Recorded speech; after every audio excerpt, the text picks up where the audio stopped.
Pawan Kalyan Andhra Pradesh deputy CM. ఆయన deputy CM అయిన తర్వాత ఆయన మాటల్లో పద్ధతిలో ఏదో మార్పు కనపడతా ఉంది. మనకి మార్పు మంచిదే, మంచి మార్పు అయితే ఆహ్వానిద్దాం.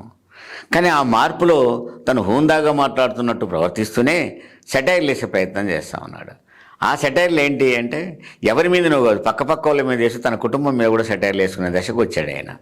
ఎక్కడంటే ఆయన అటవీ శాఖ మంత్రి కాబట్టి అటవీ శాఖ గురించి మాట్లాడుతూ ఆయన కామెంట్ చేశాడు. ఏంటి, అడవులు నరికి అమ్ముకుంటున్నారు, అడవుల్ని నరికి అమ్ముకోవడం అనేది మంచిది కాదు. దీంట్లో సినిమాలలో ఈ అడవుల్ని నరికి అమ్మడం అనే సినిమాలు కూడా తీయడం వల్ల ఆ విధంగా మరింత అడవులు నరికే పరిస్థితికి వస్తారు. ఆ సినిమాలు తీయడం మంచిది కాదు, నేనైతే ఆ సినిమా చేసేవాడిని కాదు. ఇది ఆయన డైలాగ్. ఏ సినిమా అది? అడవిలు నరుక్కొని అమ్ముకున్న సినిమా ఏంటి? అది ఎవరన్నా అడుగుతారు, పేరు చెప్పకపోయినా అది పుష్ప సినిమా అని, పుష్పలో దాన్ని బట్టి అది అల్లు అర్జున్ని విమర్శించాడని, అల్లు అర్జున్ కోసమే ఆ మాట అన్నదనే విషయం అర్థమవుతూ ఉంది. ఎందుకయ్యా అంటే అల్లు అర్జున్ ఇటీవల ఎన్నికలలో అతను వైసీపీ క్యాండిడేట్ ఆయన ఫ్రెండ్ ఒక ఆయన ఉంటే ఆ ఫ్రెండ్ ప్రచారానికి వెళ్ళిండని అప్పటి నుంచి రకరకాల సెటైర్లు వస్తూ ఉన్నాయి. బట్ ఎవరి ప్రచారం వాళ్ళు వెళ్ళొచ్చు. తను ఓపెన్గా చెప్పాడు, నేను ఏ పార్టీకి సపోర్ట్ కాదు, నా ఫ్రెండ్ ఒక అతను ఆ ఫ్రెండ్ కోసం వెళ్ళానన్నాడు. అది వేరు విషయం.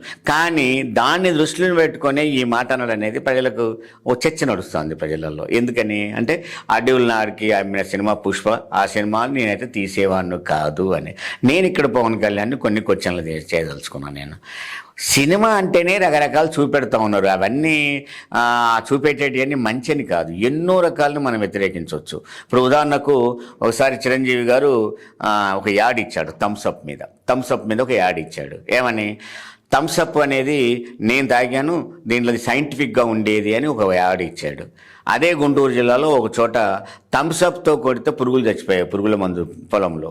ఇది కరెక్ట్గా దీన్ని తీసుకొచ్చి వైరల్ అయిన తర్వాత జన విజ్ఞాన వేదిక వాళ్ళు కోర్టుకు పోతే ఆ కోర్టులో చిరంజీవి చాలా చక్కగా అతను బ్యాక్ అయిపోయి నేను ఇక ఈ యాడ్ చేయను, ఇది కరెక్ట్ కాదని అంగీకరించాడు.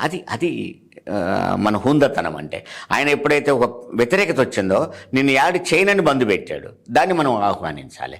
కానీ నువ్వు మరి పుష్ప సినిమాతో అడవి కొట్టినరికి అమ్ముకున్నట్టయితే మరి గుడంబ శంకర్ ఏం చూపెడతాను జనానికి? అంటే గుడంబ తాగడం మంచిదని చూపెడుతుందా? అసలు అలా గుడంబ ఉందా లేదా పక్క పెట్టు. ఆ పేరేంటి? గుడంబ శంకర్ అని ఒక ఇమేజ్ని గుడంబని పెంచడమే కదా. గుడంబ అంటే ఏంది? నాటుసారాన్ని పెంచడం ప్రజల్లో మంచిదని భావిస్తా ఉన్నావా? చాలా ఉంటాయి. అదే ఇంకో సినిమాలో అత్తమ్మ కూతురు అని డ్యాన్స్ వేసి ఇటీవల కూడా చూసాం. ఆ డ్యాన్సులు వేసేసి ఒక పక్క అత్త ఒక పక్క ఆమె కూతురు అంటే తల్లి కూతురుని పక్క డ్యాన్స్ వేసే హ్యూమనిజమా? అది మానవత్వమా? అది మానవ విలువలా? ఆ విలువల్ని మరి మనం అప్పుడు కూడా పెద్ద ఆందోళన జరిగింది. ఇలాంటి సినిమాల్లో నేను నటించను అని ఎందుకనిలే? పోనీ ఈ పుష్ప సినిమా ఇప్పుడు వచ్చిందా? నిజంగానే కనుక నీ అభిప్రాయం ఉంటే పుష్ప సినిమా రిలీజ్ అయినప్పుడే ఇలాంటి సినిమాలని నేను నటించేవాడిని కాదని చెప్పొచ్చు కదా. అల్లు అర్జున్ పోయి వైసీపీ క్యాండిడేట్కి ప్రచారం చేసిన తర్వాత మాత్రమే ఇప్పుడు అధికారంలోకి వచ్చినాక గుర్తొచ్చిందా పుష్ప సినిమా అనేది? ఇది కరెక్ట్ కాదు. సినిమా అంటేనే గొంగట్లో కూర్చొని ఎంటుకలు ఏరుకుంటూ అన్నం తినడం అనేది సాధ్యమయ్యే పని కాదు. అది ఎవరు నటించినా ప్రతి సినిమాలో ఆ సినిమాలో ఏదో ఒకటి ఉన్నప్పుడు అది మానవత్వంగా ఆలోచించాల్సిందే, దాన్ని వ్యతిరేకించకూడదని కాదు.